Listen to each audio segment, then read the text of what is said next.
क्या आपको पता है कि यूनाइटेड किंगडम यानी कि इंग्लैंड में हर साल अक्टूबर के महीने में नेशनल करी वीक का आयोजन किया जाता है। जी हाँ, हर साल। और भाई साहब, करी बनाने में हम भारतीयों से उम्दा कोई हो ही नहीं सकता, क्योंकि ये हमारे यहाँ की रेसिपी है। और इंडियन करीज इतनी फेमस है, मैं आपको बताऊं, न्यूजीलैंड की प्राइम मिनिस्टर जसिंडा आर्डर्न ये भी बहुत बड़ी फैन है इंडियन करीज की। नमस्कार, मेरा नाम है पीयूष राज और आज के वीडियो में हम लेके आए हैं फुर्सत ज्ञान पे आपके लिए ढेर सारी इंटरेस्टिंग फन फूड फैक्ट्स जो कि रिलेटेड होंगी इंडियन क्यूजीन से और आपके रोजमर्रा की जिंदगी की वो फूड आइटम्स होंगी, लेकिन उनके बारे में आपको कुछ ऐसा जानने को मिलेगा जिससे कि आप शॉक्ड हो जाएंगे। So let's begin with our first fun fact. Dum pulao और दम बिरयानी सबको कितना पसंद है, लेकिन क्या आपको पता है कि दम का एक्चुअल मतलब क्या होता है? एक्चुअली दोस्तों, दम एक कुकिंग स्टाइल है जिसमें कि हांडी में, एक बड़े से हांडी में जिस भी खाने को पकाना होता है उसको डाला जाता है, उससे ढक्कन से ढक के उसके ओपनिंग्स को सील कर दिया जाता है ताकि जरा सा भी भाप बाहर नहीं आ पाए, और उसी को हम कहते हैं दम लगाना। तो जो ये दम पुलाव और दम बिरयानी बनाने की जो स्टोरी है बड़ी इंटरेस्टिंग है। दरअसल हुआ क्या कि अवध के नवाब के शाही खजाने खाली हो चुके थे, उनके पास ज्यादा पैसा बचा नहीं था, तो ढेर सारे लोगों का खाना बनाना बड़ा मुश्किल था। तो उन्होंने अपने कारीगर को आदेश दिया कि एक काम करो, एक बड़े से हांडी में एक बार ही सारे खाने को डाल दो और उसके ढक्कन को लगा के उसकी ओपनिंग सील कर दो ताकि जरा सा भी भाप बाहर नहीं आ पाए। इससे होगा क्या कि कम से कम जलावन की लकड़ी में और एक बार में ही बहुत ज्यादा लोगों का खाना बन जाएगा, जिससे कि रिसोर्सेज की बचत होगी। और जब कारीगरों ने ये किया और उसके बाद जब खाना बना तो जब लोगों ने उसे खाया तो उसमें एक अलग ही फ्लेवर का एहसास उन्हें हुआ और वहीं से डिस्कवर हुई दोस्तों दम लगाने की टेक्निक। और आज हम और आप सभी दीवाने हैं दम पुलाव और दम बिरयानी। समोसे, गुलाब जामुन और जलेबी ये हम सभी को बहुत पसंद आता है और हमने सबसे ज्यादा यही चीजें बाहर में खाई होंगी अपने घर से।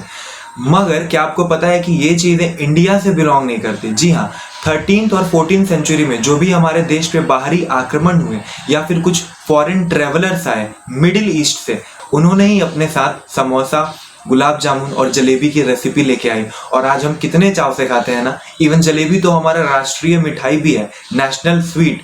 हम सभी 26 जनवरी और 15 अगस्त को बड़े चाव से जलेबी खाते हैं। Moving on to our next fact friends.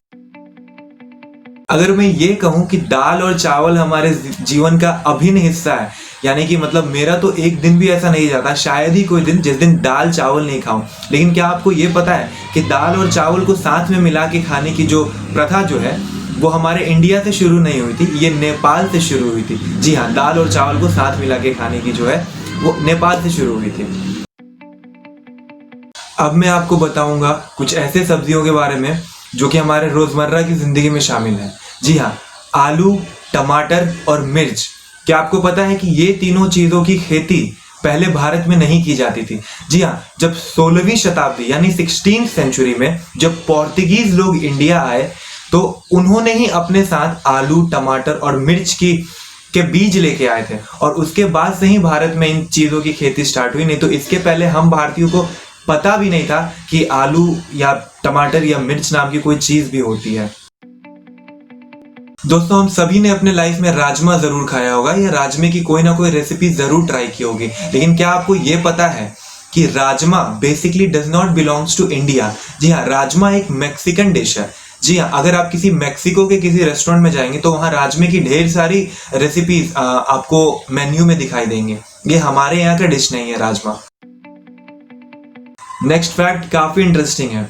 क्या आपको ये पता है कि इंडिया में जो शराब का सेवन है ये ऐसा नहीं है कि ये ब्रिटिशर्स के आने के बाद हमने शुरू किया? जी नहीं, हम भारतीयों ने अभी से 5000 साल पहले, यानी कि ईसा मसीह के जन्म के भी 3000 साल पहले से ही शराब बनाने की टेक्निक इजाद कर ली थी। किसी ना किसी तरीके से हम उस वक्त से ही शराब बना रहे हैं और शराब का सेवन कर रहे हैं। अजीब बात है। अगला फैक्ट और काफी इंटरेस्टिंग, मैं आपको बताऊं, इंडिया जो है वो second lowest meat consumption per person पे आता है, यानी कि भारत के लोग बहुत कम नॉनवेज का सेवन करते हैं। और इसके साथ ही ये भी चीज बताऊं कि अगर बीफ एक्सपोर्ट करने की बात है तो भारत हमेशा टॉप पे रहता है, या तो नंबर 1 या नंबर 2। यानी हम नॉनवेज खाते तो बहुत कम है, लेकिन यहाँ से बीफ एक्सपोर्ट करने की जब बात आती है तो उसमें हमारा नंबर काफी ऊपर है। भूत झोलकिया जी हाँ, ये कोई गाली नहीं है, ये एक मिर्च की वैरायटी है जिसे इंग्लिश में हम कहते हैं घोस्ट पेपर। ये असम साइड में उगाई जाती है और ये मिर्च इतनी तीखी होती है कि 2007 में गिनीज वर्ल्ड रिकॉर्ड में इस मिर्च का नाम दर्ज हुआ था, hottest paper on planet earth, मतलब दुनिया की सबसे तीखी मिर्च। फ्रेंड्स, हम सभी ने कैंडी जरूर खाया होगा, लेकिन क्या आपको ये पता है कि कैंडी जो शब्द है ये हिंदी के ही एक वर्ड से बना है। हिंदी में एक शब्द होता है खांड और उसी से कैंडी भी बना है। अब खांड क्या होता है ये मैं आपको बता दूं। जो शुगर केन जूस होता है उसे क्रिस्टलाइज करके एक स्वीटनिंग एजेंट निकाला जाता है जिसे हम खांड कहते थे। पहले हमारे देश में चीनी नहीं हुआ था। ये जो रिफाइंड शुगर है ये हमारे यहाँ का कॉन्सेप्ट नहीं है। हम काफी हेल्दी ऑल्टरनेटिव इस्तेमाल करते थे एज अ स्वीटनिंग एजेंट। हम हनी का इस्तेमाल करते थे, हम फ्रूट जूसेस का इस्तेमाल करते थे, हम खांड का इस्तेमाल करते थे।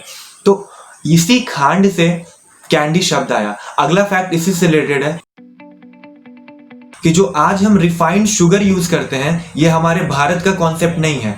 ये पोर्तुगीज लोग जब 16th सेंचुरी में इंडिया आए तो जैसा कि मैंने आपको बताया कि अपने साथ आलू, टमाटर और मिर्च के बीज लेके आए थे, जिससे कि इन चीज़ों की खेती भारत में स्टार्ट हुई।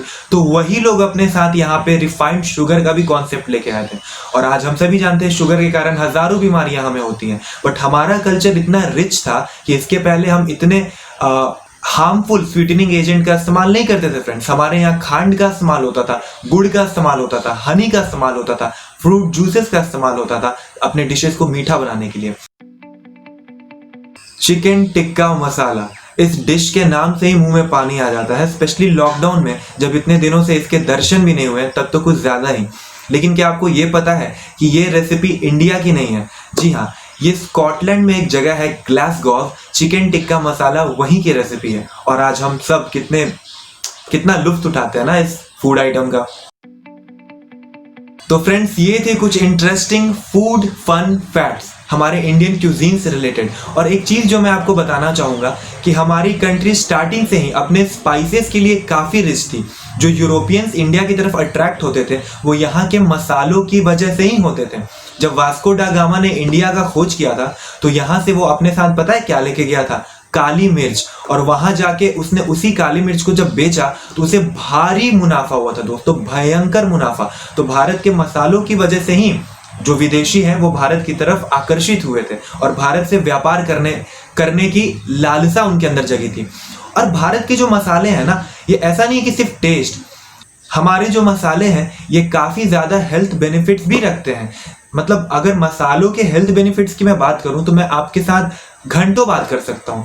जैसे मेथी दाना हो गया या धनिया हो गया, तो इसमें बहुत सारे हेल्थ बेनिफिट्स हैं जिसका कि जिक्र हमारे की आयुर्वेद चिकित्सा पद्धति में किया हुआ है बहुत सारे ग्रंथों में। ठीक है, तो मैं भी हम उसके बारे में अपने अगले वीडियो में बात करेंगे। तब तक के लिए आपसे इजाजत लेता हूं, धन्यवाद। मिलते हैं अपने अगले वीडियो में फुर्सत ज्ञान पे ऐसे ही कुछ इंटरेस्टिंग गुफ्तगू करते हुए आपके साथ।